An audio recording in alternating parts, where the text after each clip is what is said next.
Hi, welcome to episode 3 of Niame Anime.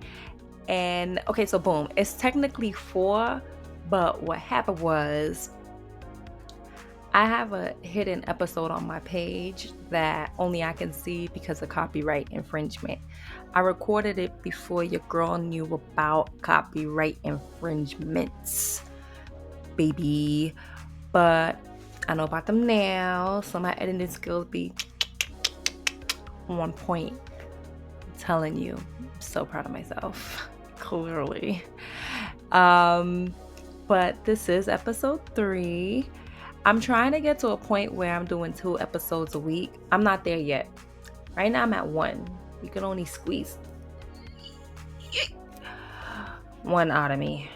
But I feel like maybe next month, especially since I'm excited about the content that I want to put out for next month, because it's spooky season. It's gonna be spooky. I'm trying to do just fun things, which I already started watching the animes that I want to review for next month. So excited. I'm excited. It's my excited dance. Boom. Today we're doing something along the lines, but it's not really horror. So it's supernatural, dark fantasy, historical vibes. It's called Delico's Nursery. Yeah, it's Delico. I'm hoping it's Delico. I told you, these pronunciations, they be getting me every time. And what's crazy is that your girl can read real well, can pronounce most words, but the names for these animes, they be getting me. So, Delico's Nursery, it released August 8th, 2024, and there's only 6 episodes. So, it's in its infancy. This a baby. It's a baby anime. And the first thing I notice is beautiful. Like the background gives me watercolor vibes, if that makes sense. Like it's just nice to look at. As I'm watching it, I find myself looking at all of like the background, like the scene that the character is sitting in, whether it be in an office, a random room, in the garden, the streets. Like it's just well drawn. Sometimes you have animes that they like pay attention or focus on the character and the background's kind of like okay, but this one's really detailed, super detailed, and I like that. It's just aesthetically pleasing to look at. But with the overview of this anime, so I could give you an idea of what it is or what's going on. So boom, you got the main dude, Delico, and he's a vampire. He's like an aristocrat, a nobleman. He got a huge ass mansion. You could tell he's living good. He's part of this group called the Blood Pack. Now the Blood Pack is like a group of vampires that they keep order and peace, but they're like police, really. Yeah, they're like police detectives, but they up there in the ranks. So opening scene, you got chaos, you got vampires, and you see someone Dolly loves being case-laid, right? And 2 children. Now, he has made a promise to his loved one that he will watch and take care of his children as his own. Well, they are his, but like on his own. He will be the main person to be watching these 2 children.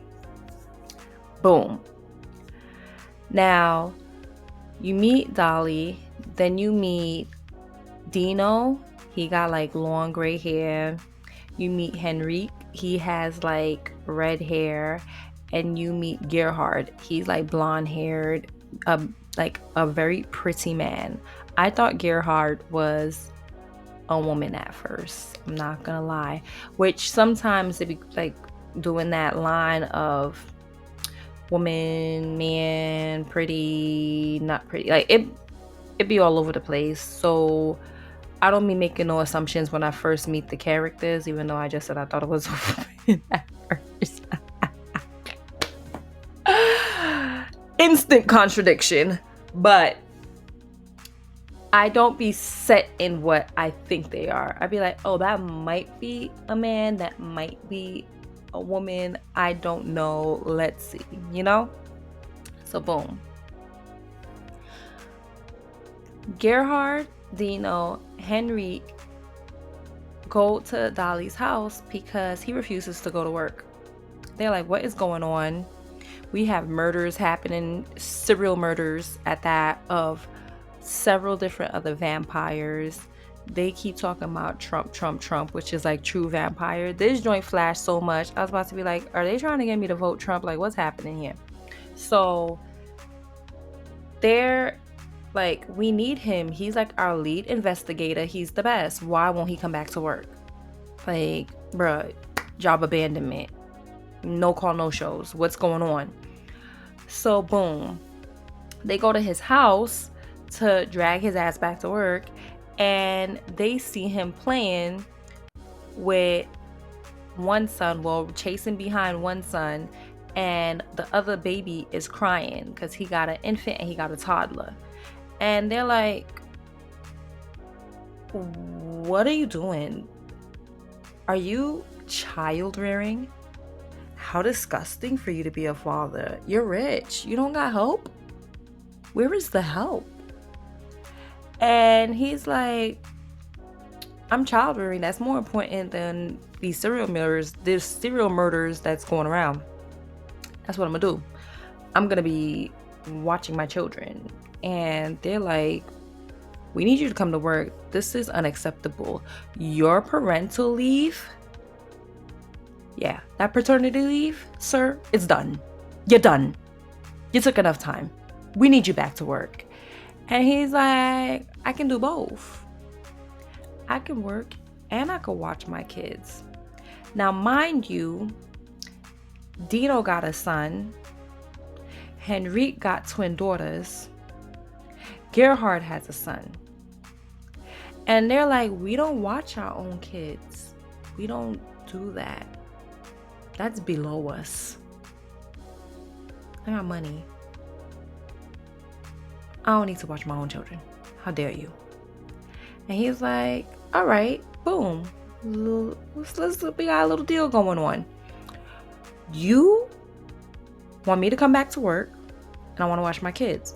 So what we're going to do is, you all are going to bring your kids over here, and we're going to solve this investigation and do the work from my house. And now we're going to have a little nursery. Delico's Nursery. And that's what they end up naming that operation. Because they dead be doing research and having their kids in their room running around, being crazy, screaming, and being kids while they trying to find a serial murderer. Because there's more than one. Now, the one thing I have to say is, it's kind of slow for it to be in the 6 episodes. I think that I'm so used to seeing like more fast-paced episodes. Like, okay, we get into the action. I'm getting the stories, whatever. But this one is building. So in episode 5, you find out that why certain events take place. And then it's not until episode 6 when you actually see some sort of fight or altercation. You know what I mean? So kind of slow. Because the first one is like talking like that. Second episode, fairly the same thing. And then from the third, it starts to build and you're like, okay. But the one thing I cannot take away from it, even if it's a little slower, is that it's still entertaining. You know what I'm saying? So I can understand why it got a 4.6 stars out of 5 on Crunchyroll, because it's still entertaining. So would I suggest you watch it? Of course. Of course I would. You know I would. I have not found one yet that I would not tell you to watch. Wait, let me think on that. I'll give it a ponder. Let me think. Okay, so even though they're solving these serial murders and you have all these kids running around, you not only get the perspective of the parents, you also get the perspective of the kids and the things that they're going through as well. So Dolly's wife is dead. He's a widower. Then you have Dino. He's, I will say divorced, because he'd be saying like he don't stay married for long because once people get to know him, they leave him. Mind you, homeboy got dark circles around his eyes. His attitude is like, "Meh." And so I wouldn't stay with him either at the end of the day. Like, Dino, Classico, to the left. Because your attitude stinks. You don't look like you're no fun. Like, you don't have any fun. Henrique, he's red-haired. He got the twins. And his twins are twin girls. They're adorable. But he looks fun. He's still married. He's the only one still married. He be laughing. He be having a good time. I don't know if this anime is sending me a message, but he looks like, yes, happily married, still got his wife, one nice little happy family. And then you have Gerhard Fra.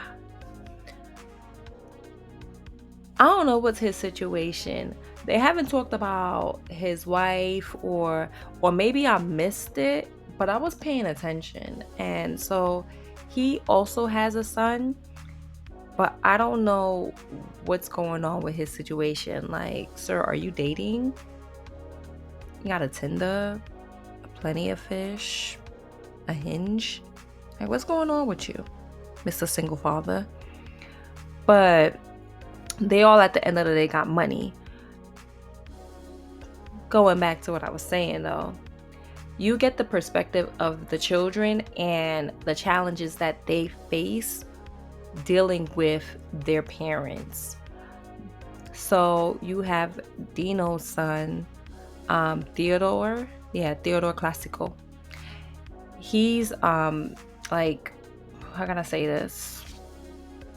Struggles a little bit because his father's so hard on him. And so you see him growing up way too fast, but there's also physical consequences from all that pressure he's facing.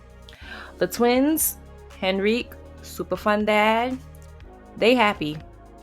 They ain't got no problems. You barely get their perspective. All you see them is doing is playing all day because they father play all day. Now you have Raphael and Ul, and those is Delico's kids. So Raphael is jealous of the baby, because his father shows him more attention. But then that's just how it be. When you got a baby, they have different needs from a toddler. So he's kind of like, wish my brother was never born. I'm so mad. I want more time with my dad. Right? And then you have Gerhard's son. And I forgot his name, but I'll probably pop it up somewhere on the screen.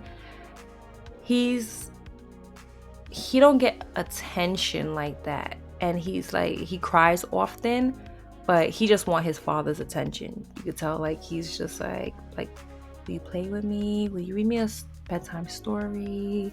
Can I get a cuddle? And his father's like, we don't do that. We rich. All you worried about is business. Stop crying. Stand on business. So that's the type of vibe he's on.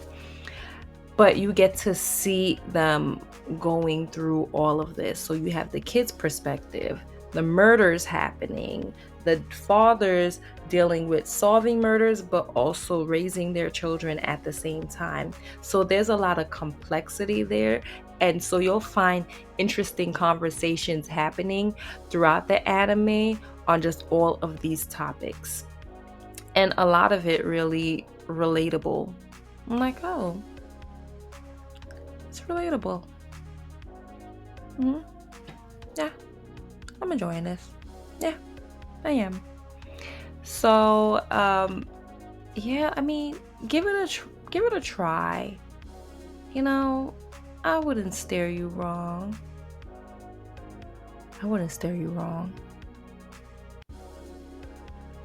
At least I don't think I would. Okay, so boom. When it comes to the antagonists, there it takes a while to figure out what's their agenda. What do you want? What is your purpose? What are you after? Why do you want the true vampire Trump to, and mind you, you going through great lengths, Clay slaying mad other people to get to him. But me in the audience, I still don't know anything about Trump. I don't know about his significance. I just know he's important. His location is hidden. But y'all are case laying people left and right to find him. Why? Why? Why are you doing that? You out here, you see somebody, you're just like, case lay, like why? You know what I'm saying? So I hate that for you guys. I do.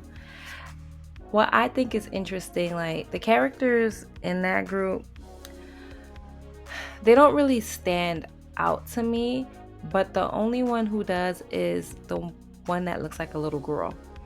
Now, she stands out to me, and I'll put her name somewhere here too.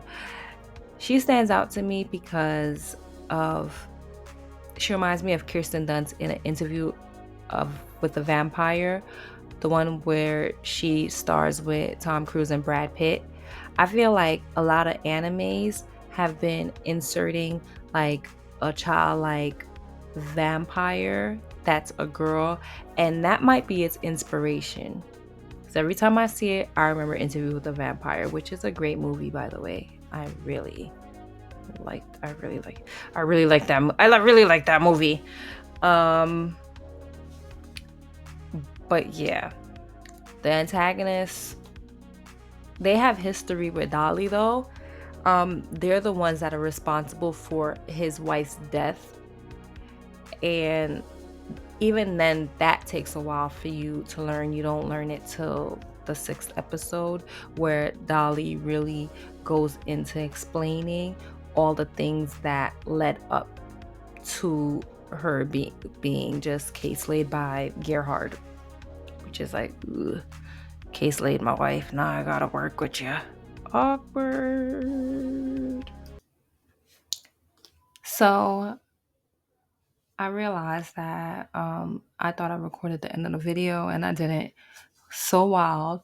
But give Delico's Nursery a try if you into vampires, if you into watercolor art, if you don't mind like a slow burn, give it a try. Let me know what you think in the comments below. Like, comment, subscribe. I'll at you later.